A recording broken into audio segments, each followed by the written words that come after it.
And of course, today is the Feast nga of the Black Nazarene. So sigurado, Jade, napakaraming taong sumasakay sa LRT today. So mapapag-usapan natin yan at ang kanilang mga plano for 2014 kasama ni Attorney Hernando Cabrera, ang spokesperson ng LRT Line 1 and 2. Good morning. Good morning po. So sir, kamusta naman today? Ano ba yung in-expect nyo at paano kayo naghanda? Well, actually, balikan natin yung historical data. Noong 2012, ang ridership natin nung January 9 is umabot tayo ng mga 620,000.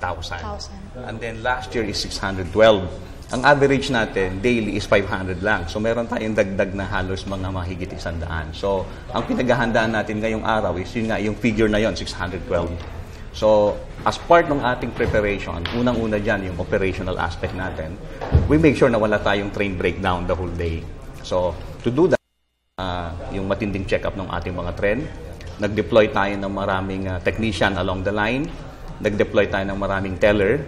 So may mga standby na teller, may mga standby na train operator.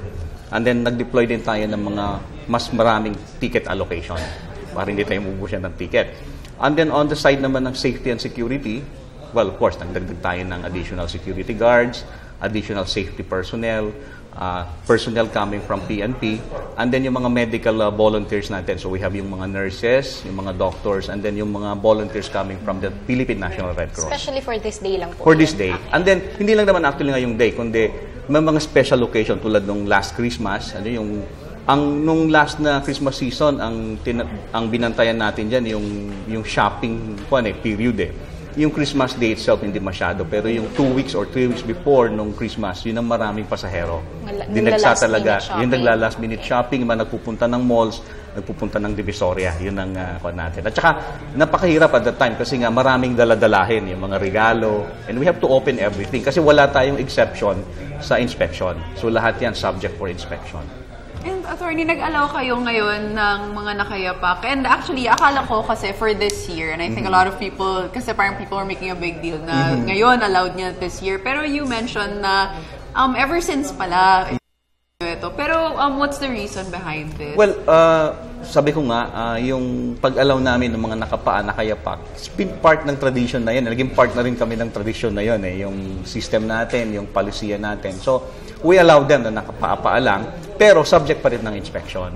Okay. Kasi nga, yung mga tao naman, kasi parang yung mga deboto na yan, they would come from places, within Metro Manila, talagang nakapaapaan na yan alanganin naman na pagsakay nila ng LRT, kailangan nilang mag-sapatos ulit o mag-tsinelas, di ba? Since galing na sila sa bahay na nakayapak, and then uwi yung mga yan, nakayapak ulit yan So parang impractical na i-require mo sila na pagpasok nila ng tren, mag-tsinelas sila or mag-sapatos. Di ba? Nawawala yung kanilang mga panata, yung part ng kanilang devotion. So we, as part na naging policy natin, i-allow natin sila na nakayapak pa rin. So kumbaga nagiging part na rin yung sakay sa LRT sa tradition. Na-incorporate na rin yun sa policy namin, yung tradition na yun. Yung part ng kanilang devotion, i-incorporate na rin natin sa policy natin. Anyway, isang araw lang naman yan. On an ordinary day, kapag pumunta ka doon na nakayapak, hindi ka papasukin ng security guard. Kasi may possibility na baka may problema sa pag-iisip or may possibility na baka mag-suicide yan Di ba? So, yun yung mga indication na tinitignan natin on an ordinary day. Pero ngayon naman, alam natin na yung na yan, mga deboto ng Poong Nazareno. So, we allow them. So aside po dito, sir, sa bagong balita na to, ano naman po yung aasahan natin sa LRT this coming year 2014? Well, ngayong 2014, mag-start na halos karamihan ng ating mga projects. Kasi ni-start yung mga bidding process na yan last year. May mga part pa rin ng bidding process hanggang ngayong taon, pero may mga project na pwede na mag-start ngayon. Ang isa dyan, yung Masinag Extension Project. Kasi i-extend natin yung Line 2 hanggang sa Masinag. So within the year, ang projection namin, mag-start natin yan. Yung Common Station Project, we will be putting up a common station linking yung Line 1 at saka MRT3 doon sa may Trinoma SM area, sa may North Avenue. So, ang projection namin pwedeng mag-start ngayong taon yan. We will be starting the bidding process by next month. It will take us siguro mga 4 months doon sa bidding process na yan. So, pwede na mag-start within the year. And then, katatapos din yung bidding nung tinatawag natin na automatic fare collection system. Nag-start yan last year. So, ang laki ng possibility na ma-start natin ganyan. Well, hindi naman matatapos within the year, kasi masyadong malaki yung project. Kaya lang, ang kagandahan nito, naumpisa na natin. Banggit ko na rin lang yung automatic fare collection system na to. Unang-una, yung project na yon, kakaroon tayo ng integrated na ticket. So, one ticket lang ang gagamitin natin for 3 lines. So, napaka-convenient sa ating mga pasahero. Number 2, contactless na siya. So, hindi mo na kailangang ipasok doon sa turnstile. All you have to do is, itapat mo lang yung ticket mo. Kahit nasa loob siya ng wallet, ma-activate na yung gate. And then, number 3, loadable na ito. So, every time na mauubusan siya ng load, hindi mo kailangang bumili ng bagong ticket. Papaloadan mo lang yung ticket mo. So, handy po siya. Very handy siya. Oh. And then, pang-apat, pwede ka nang bumili ng ticket or magpa-load ng ticket mo sa labas ng mga stasyon. Pwede sa mga convenience store. So, may mga off-site na siya. So, very, very convenient para sa ating mga pasahero yung project na ito. So, Attorney, it sounds like a very exciting year for you. Yes, actually, napakarami. Yung mga efforts natin nung last year sa mga bidding, at least ngayong taon, may mga mag-start na siya. Makikita natin yung actual na mga na-start ng project. And Attorney, I guess yung isang malaking question rin for today, di ba, wala tayong libreng sakay. Pero merong ilang mga holidays na nagbibigay kayo nito for certain periods of time. Ano po ba yung nagiging basis sa pag-distinguish nyo dito sa mga holidays na ito? Well, unahin natin, ulitin ko, today, while inaalaw natin yung mga nakayapak, wala po tayong libreng sakay, Walang libreng sakay today at wala ding libre sa security inspection. So, lahat yan subject ng security inspection. Kahit nakayapak po tayo, kahit ordinary passenger tayo, dadaan tayo ng usual na security inspection.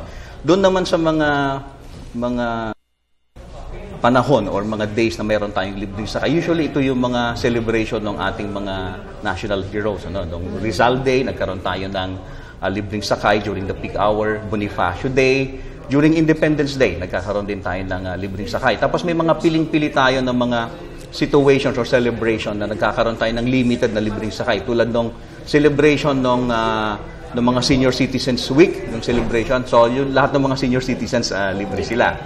There was that time also na binigyan natin ng pugay yung mga seaman natin, yung mga nagtatrabaho sa mga barko. Yun, yung mga seaman natin, binigyan din natin ng libreng sakay ang mga yan. Every year na po yun? Hindi automatic yun. Depende sa request ng... Kasi sa mga national celebration na ganyan kasi meron tayong mga tinatawag na committee, national committee. So, depende kung magre-request sila. At kung talagang kailangan naman at justified naman under nun as part ng celebration, ina-allow naman natin. Pero limited lang. Usually yan, yung peak hour lang. Kapag nakaroon tayo ng libreng sakay, during the peak hour lang, magmula 7 to 9 in the morning and then 5 to 7 in the afternoon. Pero ulitin ko, for today, January 9, wala po tayong libreng sakay. So, sir, na-mention niyo po kanina na hindi po sila libre sa security. Yun naman po. So, para naman po sa kaalaman ng viewers natin, at saka syempre, para ulit-ulitin natin silang i-remind at ma-hassle, ano-ano po ba yung mga ipinagbabawal sa pagsakay sa LRT bago kayo? Unang-una dyan, lahat ng klase ng armas, baril, mga kutsilyo, patalim, whatever, na anything na pwedeng makadisgrasya, talagang hindi pwedeng ipasok sa loob ng stasyon at saka sa loob ng tren. Bawal din yung mga chemicals, yung mga acid, mga ganun, bawal din yan. Yung mga paputok, bawal din yan. Buhay na hayop, bawal din. Mga aso, minsan may mga malilit na aso Bawal yan, mga pusa, anything na buhay na animals, bawal yan. So meron sa mga stasyon naman natin, may mga listahan tayo ng mga pinagbabawal. So makikita naman nila kung ano yung mga bawal. Tapos pagdating naman sa bag, unang-una yung size. Hindi pwede beyond 2 feet by 2 feet yung size niya. And then kung meron tayong dala, ang pwede lang nating ipasok, yung pwede nating dalhin lang mag-isa.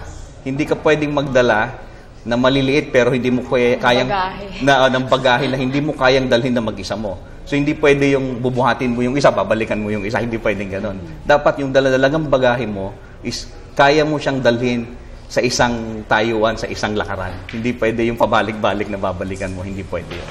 Okay, so Attorney, baka mayroon na lang po kayong message for our viewers. Well, sa ngayon, hihingi tayo ng paumanhin sa ating mga pasahero dahil talaga sabi ko nga, historically, napakaraming pasahero ngayong araw sa LRT. So, hingi tayo ng paumanhin. Talagang limitado po yung ating space.